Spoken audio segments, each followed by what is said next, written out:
Hey everybody, dragonhawkguy here with the very first episode of dragonhawkguy on YouTube. I am a huge Seattle Seahawks fan, and I have been a member of the 12s before they were even the 12s, when they were still the 12th man, for pretty much my entire life. And this page is dedicated to all Seahawks fans out there everywhere. I'm based in Las Vegas currently. I was born and raised in Seattle, and I am a huge Seattle Seahawks fan. Right now, it is March 23rd, 2020, and we are in the middle of free agency season.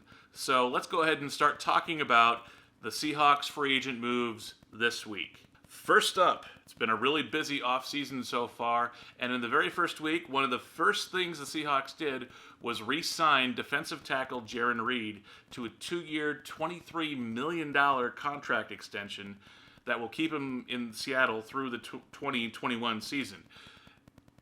I think this is a pretty good move for the Seahawks so far. This is a player who looked really, really good his first couple years, was suspended for the first 6 games of last season, and then when he came back from the suspension, was not quite the same player he was the year before. Only had a couple of sacks, and as the defensive line struggled all of last year, Jarran Reed struggled as well. I think he's going to have a major, major impact next year. I think this contract is a really good deal for a player who's been relatively healthy in the past and has played relatively well in the past as well. 2 years, roughly 11, 12 million a year. I think that's a pretty good deal for a player who's just now on the rise, coming off his rookie contract. This could be a really good value contract, value re-signing by John Schneider and Pete Carroll. And I think this is one of those contracts that will allow them to go out and get 2 or 3 other defensive linemen, to really shore up that defensive line and be the first line of defense against the rush and against the pass of everyone coming up. The second major signing this offseason is the return of a Seahawks Super Bowl champion, Bruce Irvin, coming back to the Seahawks. As of this taping, we don't know how much the contract is for yet, but his contract last year with Atlanta was only $4 million. So if we're assuming that the Seahawks didn't break the bank and that John Schneider paid him roughly $4 to $5 million a year, I think that's a really good value proposition for getting a 32-year-old coming back to the team that he won a Super Bowl with. He's been gone 5 years now, but this will also help reunite the draft class of 2012 that included Bobby Wagner and Russell Wilson. So this could be a really, really good value pick. We still need to see what the contract number is going to be.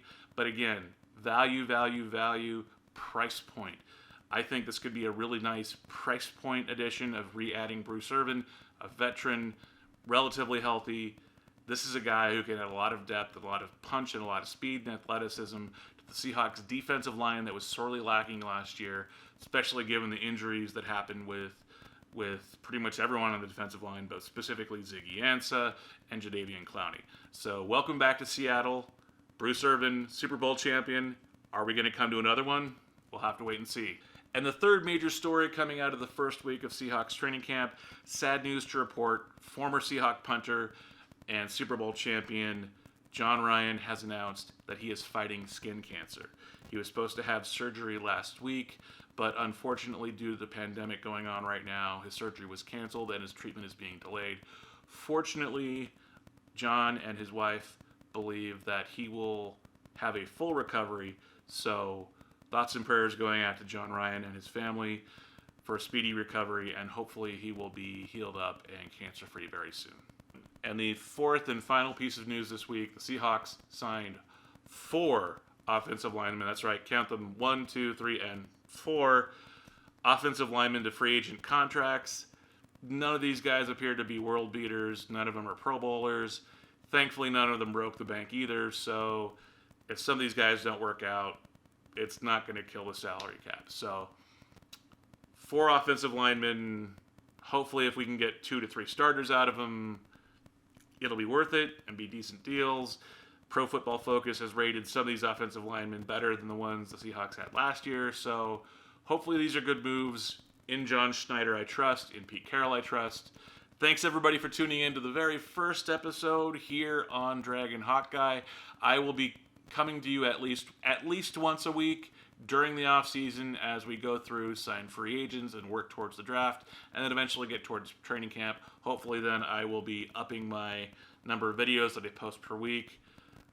I'm a huge Seahawks fan. I really want this to work, and I think we are in a really good position. John Schneider, Pete Carroll are working their magic, and the Seahawks are going to have an amazing 2020 season. Go Hawks. Thanks, everybody. Oh, and be sure to like, subscribe, and share this video, and comment down below, what did you guys think of the very first week of this offseason? Did you like bringing back Bruce Irvin? Did you like re-signing Jarran Reed? And do we need to re-sign Jadeveon Clowney? Or should we go for a guy who's a little less injury prone? Just throwing it out there. Please comment down below, like, share, subscribe, and share these videos. Thanks, everybody. I'll see you later.